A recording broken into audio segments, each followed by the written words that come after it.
Welcome student. In last video we studied solidity. The definition of solidity is the maximum amount of solute dissolved in solvent at constant temperature are called solidity. Okay, we know देखा solute असेल आपल्याला माहित आहे एखादा solute हा normal room temperature त्या solvent मध्ये काय होणं गरजेचं आहे, डिझॉल्व्ह होणं गरजेचं आहे आणि त्या सोल्यूटची त्या सॉल्व्हेंट मध्ये सॉलिडिटी कशी असला पाहिजे, मॅक्झिमम असायला पाहिजे. त्याला आपण गुड सॉल्व्हेंट आणि गुड सोल्यूट सुद्धा म्हणू शकतो. नंतर आपण जे सोल्युशनचे जे कॉन्सन्ट्रेशन असणार आहे ते सोल्युशनचं कॉन्सन्ट्रेशन ते सोल्यूटच्या क्वांटिटीवरती डिपेंड असतं हे सुद्धा आपण काय केलं बघितलं होतं. जर एखाद्या सॉल्व्हेंट मध्ये सोल्यूट जर जास्त क्वांटिटीमध्ये असेल तर अशा प्रकारच्या सोल्युशन आपण काय म्हणतो, कॉन्सन्ट्रेटेड सोल्युशन म्हणतो. आणि सोल्यूटची क्वांटिटी जर कमी असेल तर त्याला काय म्हणतो आपण, डायल्यूट सोल्युशन म्हणतो. म्हणजे सोल्यूटच्या क्वांटिटीवरनं काय असते, सोल्युशनची कॉन्सन्ट्रेशन काय असतं डिपेंड असतं. नंतर आपण कॉन्सन्ट्रेशन एक्सप्रेस करण्यासाठी एक युनिट बघितलं होतं. ते युनिट होतं मोल पर लिटर. काय होतं युनिट, मोल पर लिटर. म्हणजे एखाद्या सोल्युशनचं कॉन्सन्ट्रेशन जर एक्सप्रेस करायचं असेल तर आपण काय म्हणणार आहोत, मोल पर लिटर असणार आहे. म्हणजे एका लिटर मध्ये किती मोल आहे त्या सोल्यूटचे, यावर आपण काय करू शकतो, त्या सोल्युशन मध्ये असलेल्या सोल्यूटची क्वांटिटी काय करते आपल्याला आयडेंटिफाय करू शकतो किंवा सोल्युशनचं कॉन्सन्ट्रेशन आपल्याला डिटरमाइन करता येणार आहे. आज जो आपला टॉपिक बघायचा आहे तो आहे factors affecting the solidity. Factors affecting the solidity. महत्त्वाचे तीन फॅक्टर्स आपल्याला बघायचे. There are 3 types of factor और 3 factors affect the solidity. The first factor आहे nature of solute and solvent. पहला फैक्टर बनता है nature of solute and solvent. The second factor is effect of temperature on solubility. Effect of temperature on solubility. And the factor third is effect of pressure on solubility. हे जे तीन महत्त्वाचे factors आहेत, हे तीन महत्त्वाचे फॅक्टर्स आपण काय करणार आहोत, स्टडी करणार आहोत. म्हणजे सॉल्युबिलिटीसाठी सोल्यूट आणि सॉल्व्हेंटचं नेचर कसं असायला हवं. त्यानंतर एखादा सोल्यूट सॉल्व्हेंट मध्ये डिझॉल्व्ह होऊन त्यापासून जे सोल्युशन तयार होणार आहे ते सोल्युशन तयार होत असताना किंवा सोल्यूट त्या सॉल्व्हेंट मध्ये डिझॉल्व्ह होत असताना त्या सोल्युशन होती किंवा त्या डिझोल्युशन होत असताना त्या टेम्परेचरचा काय इफेक्ट असणार आहे.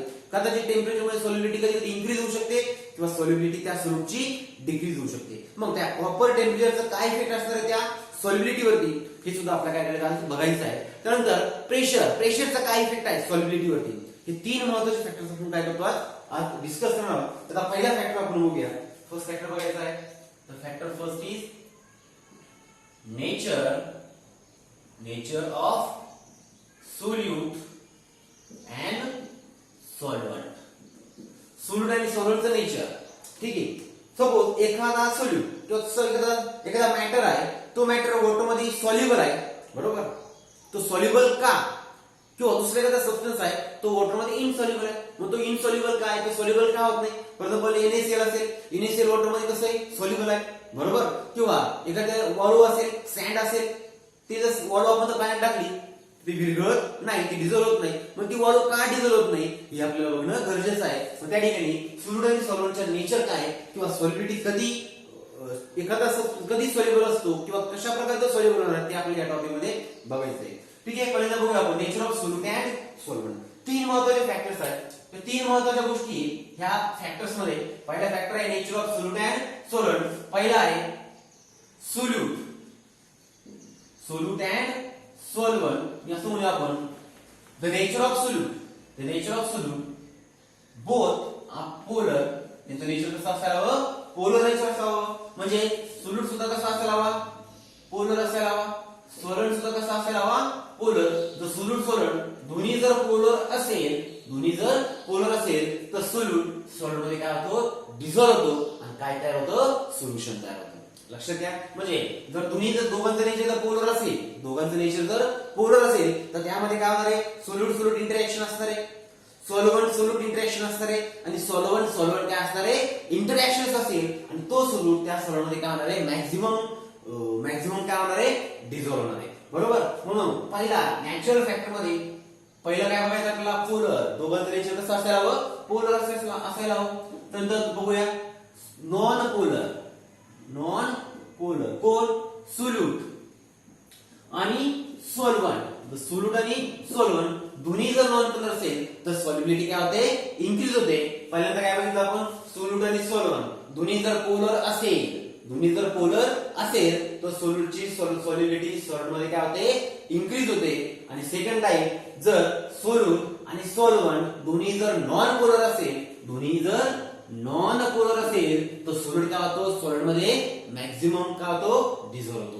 हे दोन महत्वाचे काय म्हणजे अशा प्रकारचं नेचर असेल म्हणजे सोल्यूट सॉल्व्हेंटचं नेचर पोलर सोल्यूट सॉल्व्हेंटचं नेचर नॉन पोलर जर असेल तर सोल्यूटची सॉल्युबिलिटी काय होते इन्क्रीज होते. आणि तिसरा महत्वाचा आहे सेम केमिकल कॅरेक्टर म्हणजे सोल्यूट आणि सॉल्व्हेंट यांच्या केमिकल कॅरेक्टर जर सिमिलर असेल म्हणजे मॅक्झिमम जर सिमिलरिटी असेल ते दोघांच्या केमिकल कॅरेक्टर मध्ये तर सोल्यूट काय होतो सॉल्व्हेंट मध्ये जास्त प्रमाणात काय होतो डिझॉल्व्ह होतो. लक्षात आले का म्हणजे पहिल्या फॅक्टर मध्ये काय म्हणलं आपण सॉल्युबिलिटी कधी इन्क्रीज होणार आहे ते महत्त्वाच्या गोष्टी आहेत. पहिला आहे पोलर नेचर असायला हवं दोघांचे पण दुसरं आहे दोन्ही कसे असायला हवे नॉन पोलर असेल आणि जर केमिकल प्रॉपर्टी जर किंवा केमिकल कॅरेक्टर जर सेम असेल तर सोल्यूटची सॉल्व्हेंट मध्ये डिझोल्यूशन काय होते इन्क्रीज होते किंवा सोल्यूट मध्ये जास्त प्रमाणात काय होतो डिझॉल्व्ह होतो. ठीक आहे आय होप तुम्हाला पहिला फॅक्टर लक्षात आला असेल. सेकंड फॅक्टर आपल्याला बघायचा आहे. सेकंड फॅक्टर बघूया आपण. The second factor is effect of temperature on solubility. Effect of temperature on solubility. मग टेम्परेचरचा काय इफेक्ट आहे सोल्यूटच्या सॉल्युबिलिटी वरती सॉल्व्हेंट मध्ये ते आपल्याला बघायचं आहे. जनरली आपल्याला माहिती आहे the solubility of solute increases with increase in temperature. आपण एक जनरल स्टेटमेंट देत असतो का सोल्यूटची सॉल्युबिलिटी सॉल्व्हेंट मध्ये काय होते कधी इन्क्रीज होणार आहे जर आपण जसं टेम्परेचर इन्क्रीज करत जाऊ तसं सोल्यूट सॉल्व्हेंट मध्ये काय होतो डिझॉल्व्हेशनचं प्रमाण कसं असतं जास्त असतं. पण हे ऍक्च्युअली खरं नाहीये. लक्षात घ्या टेम्परेचरचा सॉल्युबिलिटी वरती काय इफेक्ट आहे ते बघूया. ते समजून घेण्यापूर्वी आपल्याला रिएक्शन किंवा ज्या प्रोसेस असतात त्या प्रोसेस आधी समजून घ्यावी लागेल. एखादा सोल्यूट सॉल्व्हेंट मध्ये डिझॉल्व्ह होत असताना किंवा एखादा सोल्यूट सॉल्व्हेंट मध्ये डिझॉल्व्ह होत असताना तो डिझॉल्व्ह होत असताना ती प्रोसेस कोणती ते महत्वाचं आहे. एक तर ती कोण असेल एक जो ती एक्झोथर्मिक असेल किंवा ती कोण असणार आहे मे बी एंडोथर्मिक असेल बरोबर ना. जर एक्झोथर्मिक केमिकल प्रोसेस आणि एंडोथर्मिक आता एक्झोथर्मिक काय एक्झोथर्मिक प्रोसेस मध्ये किंवा जर सोल्यूट सॉल्व्हेंट मध्ये डिझॉल्व्ह होत असताना जर हीट जर रिलीज होत असेल बरोबर हीट रिलीज होत असेल means heat is given out म्हणजे हीट जर उष्णता जर बाहेर पडत असेल सोल्यूट सॉल्व्हेंट मध्ये डिझॉल्व्ह होत असताना उष्णता जर बाहेर पडत असेल तर त्या प्रोसेसला म्हणायचं एक्झोथर्मिक. आणि सोल्यूट सॉल्व्हेंट मध्ये डिझॉल्व्ह होत असताना जर हीट जर ऍब्झॉर्ब होत असेल काय हीट जर ऍब्झॉर्ब होत असेल तर ती प्रोसेस कोणती असते एंडोथर्मिक असते. म्हणजे टेम्परेचरचा इफेक्ट हा कशावर डिपेंड असणार आहे सोल्यूट सॉल्व्हेंट डिझॉल्व्ह होत असताना ती प्रोसेस एक्झोथर्मिक आहे का एंडोथर्मिक त्यावरती डिपेंड असणार आहे. सपोज आपण असं कन्सिडर करूया एखादा सबस्टन्स आहे आपल्याकडे आपण त्याला काय केलं सॉल्व्हेंट मध्ये ऍड केलं एखाद्या लिक्विड मध्ये त्याला किंवा पाण्यात आपण त्याला ऍड केलं. एक्झाम्पल घेऊ आपण NaOH सोडियम हायड्रॉक्साइड. जर सोडियम हायड्रॉक्साइड पाण्यात टाकल्यानंतर तो डिझॉल्व्ह करत असता म्हणजे NaCl काय झाला सॉरी NaOH काय झाला सोल्यूट झाला वॉटर काय झालं सॉल्व्हंट. मग NaOH आपण पाण्यात डिझॉल्व्ह करतो म्हणजे सोल्यूट सॉल्व्हंट मध्ये काय करतो डिझॉल्व्ह करतोय डिझोल्यूशन स्टार्ट केलं. डिझोल्यूशन होत असताना आपलं असं लक्षात येईल का त्या वॉटरचं टेम्परेचर काय व्हायला सुरुवात झाली इन्क्रीज व्हायला सुरुवात झाली वॉटर काय गरम व्हायला सुरुवात झालं कारण NaOH आणि वॉटर यांची जी प्रोसेस आहे ती कशी आहे एक्झोथर्मिक आहे. मग NaOH डिझॉल्व्ह होत असताना आपण जर कधी त्या सोल्युशनला हीट एनर्जी जर प्रोव्हाइड केली त्या सोल्युशनला जर अजून हीट केलं तर काय होणार आहे त्या NaOH ची जी सॉल्युबिलिटी आहे NaOH ची सॉल्युबिलिटी वॉटर मध्ये काय होईल डिक्रीज होईल. काय होणार डिक्रीज. मग लक्षात ठेवा जर एक्झोथर्मिक प्रोसेस असेल आणि जर एक्झोथर्मिक प्रोसेस मध्ये आपण जर टेम्परेचर जर इन्क्रीज केलं लक्षात घ्या एक्झोथर्मिक प्रोसेस असेल आणि जर आपण ती प्रोसेस किंवा डिझोल्यूशन प्रोसेस जर एक्झोथर्मिक असेल आणि आपण ते डिझॉल्व्ह होत असताना जर टेम्परेचर जर इन्क्रीज केलं तर त्या सोल्यूटची त्या सॉल्व्हेंट मध्ये जी सॉल्युबिलिटी आहे ती काय होते डिक्रीज होते. लक्षात घ्या एक्झोथर्मिक प्रोसेस मध्ये टेम्परेचर जर इन्क्रीज केलं तर सॉल्युबिलिटी काय होते डिक्रीज होते. लक्षात आलंय कारण का ऑलरेडी सोल्युशन मध्ये त्या सॉल्व्हेंट मध्ये सोल्यूट डिझॉल्व्ह होत असताना उष्णता जास्त प्रमाणात बाहेर पडत असते आणि वरतून जर आपण अजून त्याला हीट केलं तर सॉल्युबिलिटी काय होणार त्या सोल्यूटची आपोआपच कमी होईल म्हणजे सॉल्युबिलिटी काय होणार आहे कमी होणार आहे. म्हणजे जर एक्झोथर्मिक प्रोसेस असेल तर टेम्परेचर इन्क्रीज करत असताना सॉल्युबिलिटी काय होणार आहे, डिक्रीज होणार आहे. आणि याच्या अपोजिट पुन्हा असणार आहे एंडोथर्मिक प्रोसेस मध्ये. एंडोथर्मिक प्रोसेस मध्ये सॉल्युबिलिटी कधी इन्क्रीज होईल, ज्यावेळेस आपण टेम्परेचर इन्क्रीज करू तसतशी त्या सोल्यूटची सॉल्युबिलिटी काय होतात ते इन्क्रीज होतात ते. कारण प्रोसेस कोणती आहे, एंडोथर्मिक आहे. आणि एंडोथर्मिक प्रोसेस होत असताना हीट एनर्जी ऑलरेडी त्याला लागत असते. म्हणजे तो सॉल्यूट मध्ये डिझॉल्व्ह होण्यासाठी त्याला ऑलरेडी हीट एनर्जीची गरज आहे. आणि आपण जर हीट एनर्जी प्रोव्हाइड केली, उष्णता जर वाढवली, म्हणजे टेम्परेचर जर इन्क्रीज केलं, तर त्या सोल्यूटची सॉल्युबिलिटी काय होते, आपोआपच इन्क्रीज होते. ठीक आहे. म्हणून लक्षात ठेवा, एक्झोथर्मिक प्रोसेस मध्ये जर टेम्परेचर इन्क्रीज केलं, सॉल्युबिलिटी काय होते, डिक्रीज होते. आणि एंडोथर्मिक प्रोसेस मध्ये टेम्परेचर इन्क्रीज केल्यानंतर सॉल्युबिलिटी सुद्धा काय होते, इन्क्रीज होते. ठीक आहे. थर्ड फॅक्टर आपल्याला बघायचा आहे.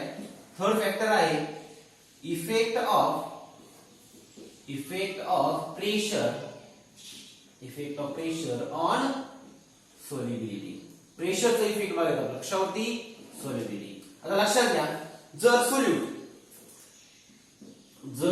सोल्यूट हे सॉलिड किंवा लिक्विड जर असेल, जर सोल्यूटचं नेचर सॉलिड किंवा लिक्विड असेल, तर त्यावरती प्रेशरचा काहीही इफेक्ट होणार नाही. म्हणजे जर सपोज सोल्यूट जो घेतला, आपण सॉलिड घेतला किंवा लिक्विड घेतला, तर त्यावरती प्रेशर इन्क्रीज करा किंवा डिक्रीज करा, काहीच इफेक्ट होणार नाही. म्हणजे त्याच्या सॉल्युबिलिटीवरती, म्हणजे सोल्यूट आणि लिक्विड सोल्यूटच्या सॉल्युबिलिटीवरती, सॉलिड सोल्यूट आणि लिक्विड सोल्यूटच्या सॉल्युबिलिटीवरती प्रेशरचा काहीच इफेक्ट होणार नाही. कारण हे दोन्ही कसे इनकम्प्रेसिबल आहेत, बरोबर. म्हणून त्याच्यावरती काहीच इफेक्ट नाहीये. पण जर लक्षात ठेवा, जर आपल्याकडे सोल्यूटचं नेचर जर गॅस जर असेल ना, गॅस, बरोबर, तर त्या गॅसेस सोल्यूट वरती मात्र प्रेशरचं काय असणार आहे, लार्ज इफेक्ट असणार आहे. प्रेशरचा काय असणार आहे, इफेक्ट असणार आहे. मग आपण काय म्हणू शकतो, the solubility of gaseous solute increases with increase in pressure. म्हणजे आपण जसं प्रेशर इन्क्रीज करत जाऊ तसा तो जो गॅसेस सोल्यूट जो असणार आहे, त्या गॅसेस सोल्यूटची सॉल्युबिलिटी आपोआपच काय होत जाते, इन्क्रीज होत जाते. लक्षात ठेवा, सोल्यूट जर गॅसेस असेल तर सॉल्युबिलिटी काय होणार आहे, इन्क्रीज होणार आहे. कधी, जर प्रेशर इन्क्रीज केला तर. ठीक आहे. आणि सॉलिड आणि लिक्विड जर सॉलिड असेल तर त्यावरती प्रेशरचा कोणताही इफेक्ट होणार नाही. लक्षात ठेवा, आता तीन महत्त्वाचे फॅक्टर्स बघितले आपण. जो महत्त्वाचा जो टॉपिक होता आपला, तो फॅक्टर्स अफेक्टिंग द सॉलिडिटी. तीन फॅक्टर होते, nature of solute and solvent, second is effect of temperature on solidity, and third factor is effect of pressure on solution. Okay, thank you.